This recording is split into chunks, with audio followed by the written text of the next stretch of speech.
Hello, beautiful people. Today we're going to talk about how do you get promoted at work fast.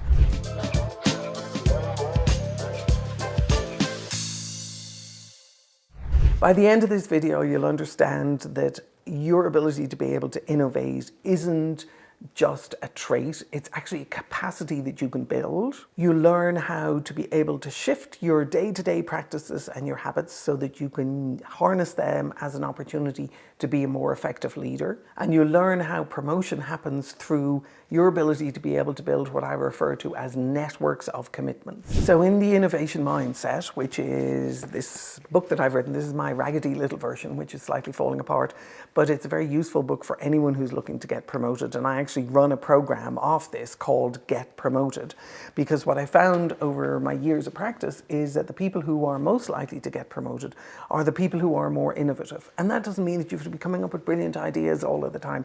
That doesn't mean that you have to be someone who you're not. What that means is that you get brilliant about listening to other people and making offers that are valuable for them, and you get good at understanding overall what is the value that your company brings to their external customers, to the market, so to speak. So in the book, The Innovation Mindset, I talk a lot about the idea that promotions go to people who participate in the system of building value inside a company as innovators, not just the people who are really great performers. So some people are incredibly hardworking and incredibly efficient, and they get an awful lot done. I'm not one of those people. I'm hardworking, but I never considered myself to be massively efficient, and I didn't necessarily get tons done at work because I had loads of other things that I was interested in, and maybe you're one of those people. What I discovered over the years was that if I could get really good at identifying what were the value proposition offers that I could make, that I actually got myself promoted faster than the people who were working really hard, spending really long hours, and performing, because sometimes what they were performing to do was something that had been prescribed by somebody else and not something that they had originated themselves. So they weren't necessarily bringing innovation to the organization. They were just doing tons and tons and tons of work. So when you start thinking about your mindset around what gets people promoted, yes, hard work does, but so does clever work.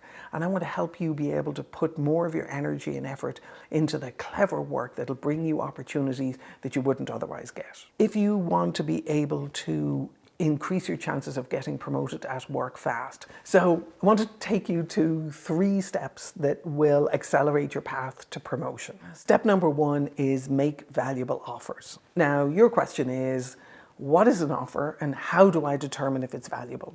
So an offer is anything that you choose to do, and it doesn't have to be something that is above and beyond what it is you're being asked to do. It's you taking the initiative to design how you're being asked to do something and re-encapsulate it in a way that you think is more valuable, that is more aligned with how you work, that is more aligned with the team, more aligned with the company, more aligned with what it is that your boss is asking for. So let me give you an example of that.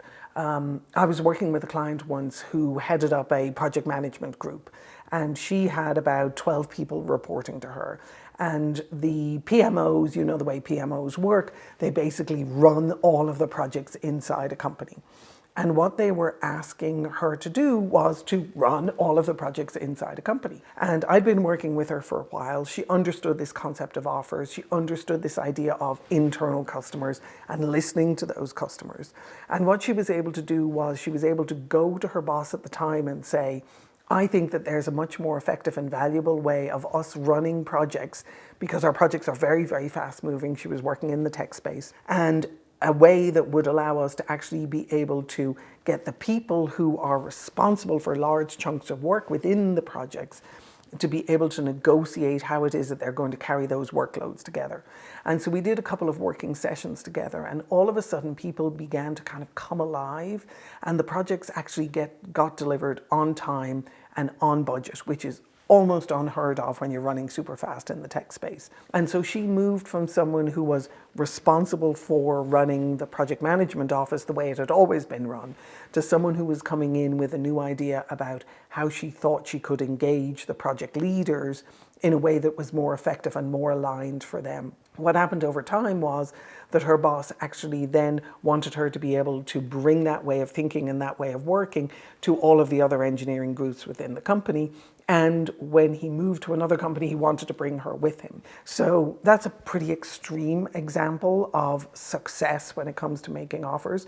But when you think about your work in totality and you start thinking about how you can add value, you don't always have to go with how the work is prescribed to be done. You can think about how you might do it yourself in a way that you feel would be more efficient, more effective, more valuable, more engaging, deliver a better understanding of what it is will serve internal and external customers. The other step that you can do is you can redesign conversations.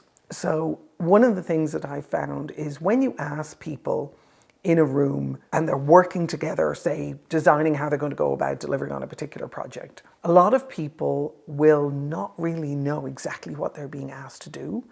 And what happens over time is that multiplies, and a lot of people won't put their hands up and ask, I don't understand exactly what it is that I'm supposed to do, because they think that makes them look weak and stupid. One of the things that's incredibly valuable for when you redesign conversations is that you ask the people around you to reflect back to you what they're going to do to deliver on what you ask them to do.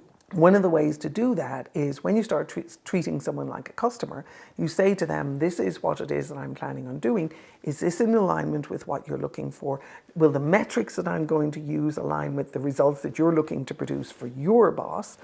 And does it make sense to you, the timeline and the way I'm going to go about doing this? So what you're doing is, rather than telling someone to do something in a specific prescribed way, you are co-inventing with them what works for them, what works for you, and how you're going to do this dance together. Because in the end of the day, delivering valuable work for someone is really a dance, because life changes all around us, circumstances change, and we're looking to work within that. So when you think about how you design work, think about how you design your offers, think about how you design the conversations that you're going to have, think about inviting people into a space that allows them to be able to design with you. And also remember that the amount of time that you spend in design is a huge reduction in the amount of time you spend in delivery. We spend a lot of time cycling our wheels through trying to effectively throw spaghetti at the wall and make stuff work. And in reality, what we're doing is we're spending a lot more time in delivery and a lot less time in design. Put more emphasis on the time you spend in designing what it is that you're going to do, even though it's uncomfortable, and you'll realize that it actually allows you to be able to do the delivery piece of it much faster, much more effectively, and with a higher level of satisfaction. So think about step number 3 as moving yourself away from simply being a task taker. We've all been taught from day one at school to receive tasks, do our homework, deliver on the tasks. So from the time you were in kindergarten, the teacher would give you homework. And we're now moving away from homework for small kids, thanks be to goodness. But the teacher would give you homework and they would say, this is your assignment. And if you had a question on your assignment, there really wasn't time to ask. You would go home and you would try and figure out what it was you were being asked to do. And you would maybe ask your siblings, or you would ask a parent, or you would just sit in the corner and cry because you weren't sure what it was you were supposed to be doing. I was one of the sit in the corner and cry kids. And then I finally plucked up the courage to actually ask the teacher what it was that she or he was asking us to do.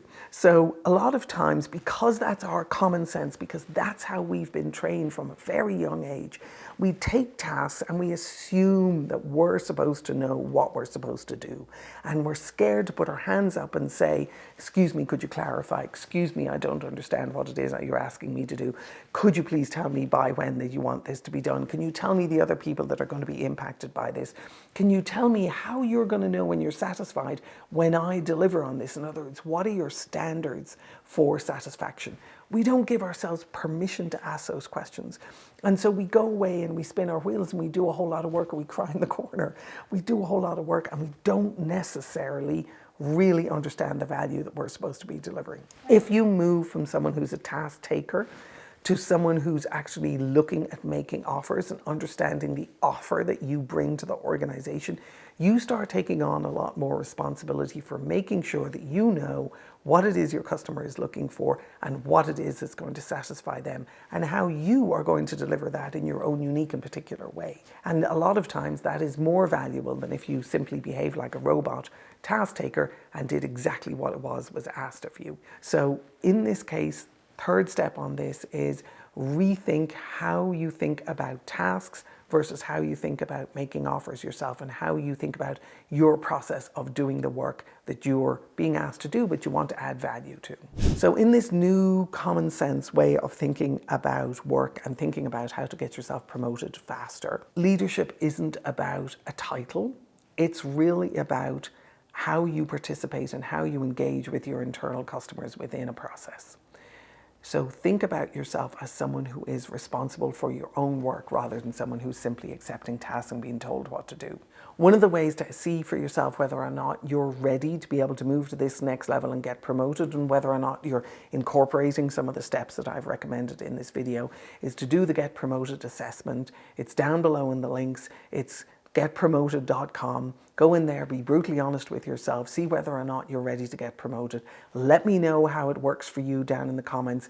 Join in the conversation here online and let me help you to be able to get promoted. And I wish you the very best of luck.